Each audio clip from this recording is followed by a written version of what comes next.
ሰላም ዛሬ ከኔ ጋር እንደው ባጭሩ የመስቀል ላይ ድምጾች በሚል እንከፋፈላለን። ሉቃስ ምዕራፍ 23 ከ33 እስከ 34 እንደዚህ ይላል። ቀራንዮም ወደሚባል ስፍራ በደረሱ ጊዜ በዚያ እርሱም ክፉ አድራጊዎች አንዱን በቀኝ ሁለተኛውን በግራ ሰቀሉ ይልና ኢየሱስም አባት ሆይ አለ፣ የሚያደርጉትን አያውቁምና ይቅር በላቸው አለ። ልብሱንም ተከፋፍለው ዕጣ ተጣጣሉበት።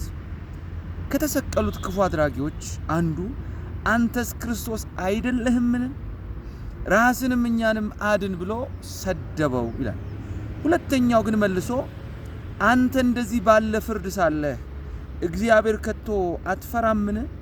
ስላደረግነውንም የሚገባንን እንቀበላለንና በእኛስ እውነተኛ ፍርድ ነው። ይህ ግን ምንም ክፋት አላደረገም ብሎ ገሰጸው ይለናል። ኢየሱስንም ጌታ ሆይ በመንግሥት በመጣ ጊዜ አስበኝ አለው። ኢየሱስም እውነት እልሃለሁ ዛሬ ከኔ ጋር በገነት ትሆናለህ አለው እያለ ይናገራል። ኢየሱስ ክርስቶስ ከመጣበት አጀንዳ አንጻር የመጣበትን የምድር ቆይታ ጨርሶ የመጨረሻው ሰዓት ላይ 33 ዓመት ተኩል ኖሮ የመጨረሻው ሰዓት ላይ በመስቀል ላይ ያለ 7 የሚገርሙ ቃላትን ተናግሯል ይላል። እነዚህን ደግሞ ከመጽሐፍ ቅዱስ 7ቱንም አላወራቸውም፣ ግን 3ቱ ላይ ስትረስ ሰጥቼ በጣም ባጭር ደቂቃ ውስጥ የእግዚአብሔርን ቃል እንማራለን ማለት ነው። እንግዲህ የመጨረሻ የሰው ንግግሩ በጣም ይከበራል። በእኛም በሀገራችን የመጨረሻ የሰው ኑዛዜ ምን ብሎ ይሆን የሞተው? ለማን ይሆን የተናዘዘው? የሙት ቃል ነው ይባላል። ኢየሱስ ክርስቶስ በመጨረሻዎቹ ደቂቃዎች ውስጥ 7 ቃላትን ተናግሯል። ኢየሱስ ክርስቶስ ከ3 ሰዓት እስከ 9 ሰዓት ድረስ መስቀል ላይ እንደዋለ ለ6 ሰዓት ያክል በሰማይና በምድር መካከል ከምድር ትንሽ ከፍ ብሎ ከሰማይ ዝቅ ብሎ ተንጠልጥሎ ስለኛ ሲል እንደቆየ እንረዳለን። ምንድነው ኢየሱስ ክርስቶስ የተናገራቸው ቃላቶች 7ቱ ካልን፣ አንደኛው ማላብራራው ብዙ ኤሎሂ ኤሎሂ ለማ ሰበክታኒ ምን ማለት ነው? አምላክ ሆይ አምላክ ሆይ አምላኬ አምላኬ ስለምን ተውከኝ ብሎ ነው የመጀመሪያውን የተናገረው። ይሄም ኢየሱስ ክርስቶስ ሰው መሆኑን የሚያሳየን ነው። ሁለተኛ አባቴ ሆይ ነፍሴን በእጅ አደራ አሳልፌ እሰጣለሁ አለ። ኢየሱስ ክርስቶስ መጥቶ እንደሞተ አብ ደግሞ በሰማይ እንዳለ የሚያስረዳን ነው። ሌላው ደግሞ የምናየው ሶስተኛው እነኋት ልጅሽ እነኋት እናት ብሎ ለዮሐንስ እናቱን አሳልፎ እንደሰጠ ይናገራል። ከዛ ባለፈ ደግሞ ተጠማሁኝ እንዳለ በዛ ሁሉ መከራ ውስጥ ኢየሱስ ክርስቶስ ውስጡ የነበረው ውሃ አልቆ ተጠማው እንዳለ እንመለከታለን። ከዚህ ግን ከሉቃስ 23 ከ33 እስከ 34 በጣም ዋና የሚባሉ 3 ድምጾችን 3 ንግግሮችን ኢየሱስ በመስቀል ላይ ሆኖ እንደተናገረ እናያለን። ዛሬ መስቀልን ስናስብ ጆሮአችን ላይ እናደርጋለን። መስቀልን ስናስብ አንገታችን ላይ እናንጠለጥለዋለን። መስቀልን ስናስብ የክርስትና መለኪያ ነው ብለን እናያለን።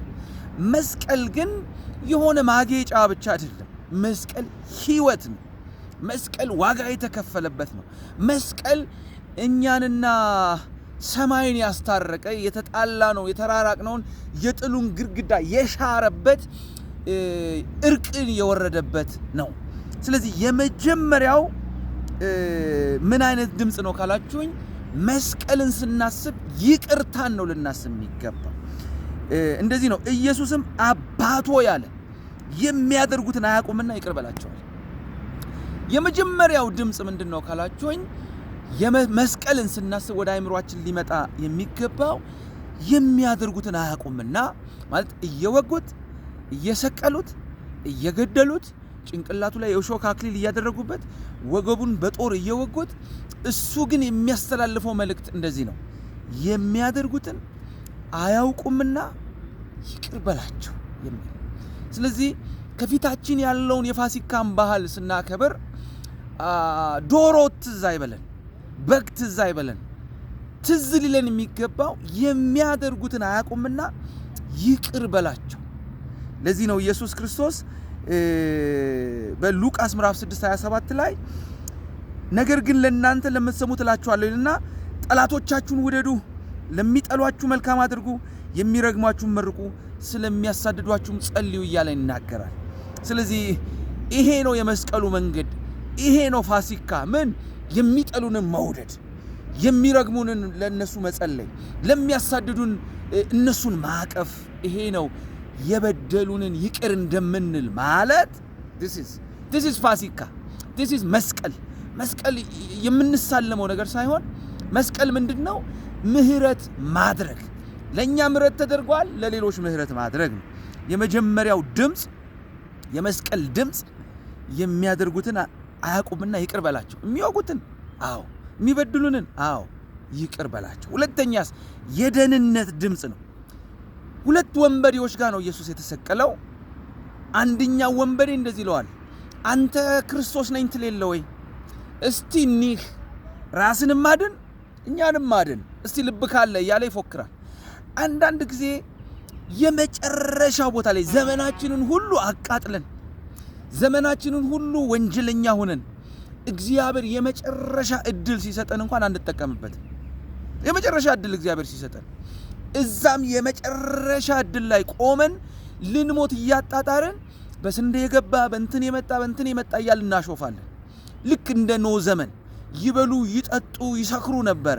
ኖህ ግን የጥፋት ውሃ እንደሚመጣ ገብቶት አይገርምም ያዘጋጅ ነበረ። ድንገት ግን ሰማያት ቀላያትን ሲነደሉ ሰው የሚገባበት ጠፋ። አንድ ነገር ልንገራችሁ፣ ከሞት በኋላ ፍትሃት የሚባል ነገር አይሰራም። ከሞት በኋላ ንስሐ የሚባል ነገር የለም። ከሞት በኋላ ምንድን ያላችሁኝ? ፍርድ ነው ያለው። አንደኛው በጣም ያሾፋል፣ እድል ተሰጥቶት ዘመኑን አቃጥሎ የመጨረሻዋ ሰዓት ላይ ያሾፋል። አንደኛው ግን እኛ አለው በሰራነው ነገር ነው የምንቀጣው። ይተዋወቃሉ። ስለዚህ አለው ኢየሱስን ትሞታለህ፣ ትነሳለህ፣ ትመለሳለህ ከሄድክ በኋላ የዛን ጊዜ ግን በመንግስት አስበኛል። ኢየሱስ እንደዚህ ያለው እውነት እልሃለሁ ዛሬ ያለው በገነት ከኔ ጋር ትሆናለህ። የመጀመሪያው የኢየሱስ ድምጽ የሚያደርጉትን አያውቁምና ይቅር በላቸው ነው። ሁለተኛው ድምጽ ግን የደህንነት ድምጽ ነው። መግቢያ መንገዱ እኔ ነኝ፣ መውጫ መንገዱ እኔ ነኝ፣ የዘላለም በር እኔ ነኝ፣ እግዚአብሔር ጋር መድረሻ መንገዱ እኔ ነኝ፣ እኔም ብትቀበል ይሆንልሃል የሚል ነው። ዛሬም አንድ ነገር ልንገራችሁ። ፋሲካን ስታከብሩ የሆነ የሚበላ ነገር ትዝ አይበላችሁ። መግቢያ በሩ ኢየሱስ፣ የታረደልን ኢየሱስ፣ ፋሲካችን ኢየሱስ፣ እሱ ትዝ ይበላችሁ። ለዚህ ነው ሮሜ ምዕራፍ 10 ቁጥር 8 ኢየሱስ ክርስቶስን እንደ በልብ ብታምን ትጸድቃለህ፣ በአፍህ ብትመሰክር ትድናለህ የሚለው ለዚህ ነው። ሶስተኛው የመስቀል ድምጽ የፍጻሜ ድምጽ ነው። ኢየሱስም ሰፈነግ የሞላበት ሆምጣጤ የሞላበትን ዕቃ ወስዶ ያንን ጠጣና ይላል ዮሐንስ ምዕራፍ 19:29 ላይ ኢየሱስ ሆምጣጤውን ከተቀበለ በኋላ ተፈጸመ አለ ይለናል። ከዛ ራሱን አሳልፎ ሰጠ፣ ዘንበል አለ ይለናል። የፍጻሜ ድምጽ ነው የመጨረሻው። ተፈጸመ ማለት ምንድነው የተፈጸመው ካላችሁኝ፣ እኛ መክፈል ያልቻልነውን ያንን ዕዳ ከፍሎ ፈጸመው። ሕግን አልሻረውም፣ ፈጸመው።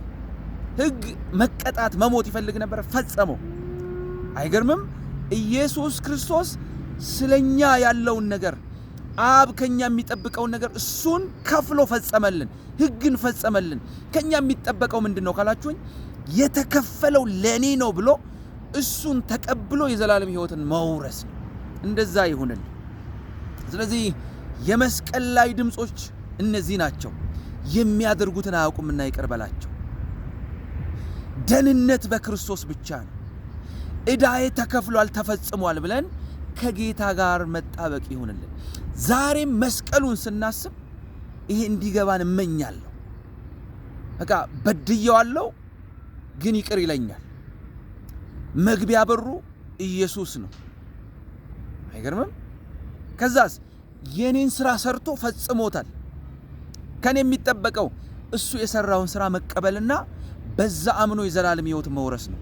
ያለበለዚያ በመስኮት የሚገባበት መንግስተ ሰማይ የለም። የመዳን መንገዱ ኢየሱስ ነውና እሱን መቀበል፣ እሱን መከተል የዘላለምን ሕይወት መውረስ ይሁንልን። የመስቀል ላይ ድምጾች እነዚህ ናቸው። መስቀልን ስናስብ የሆነ እንጨት ትዝ አይበለን፣ ክርስቶስ ስለኛ የሰራው ስራ። ፋሲካን ስናስብ ዶሮ ትዝ አይበለን፣ ክርስቶስ ስለኛ የሰራው ስራ፣ የከፈለው መስዋዕትነት ትዝ ይበለን። ይሄ ይሁንልን። በጌታ በኢየሱስ ክርስቶስም በዚህ ተባረኩ። አሜን።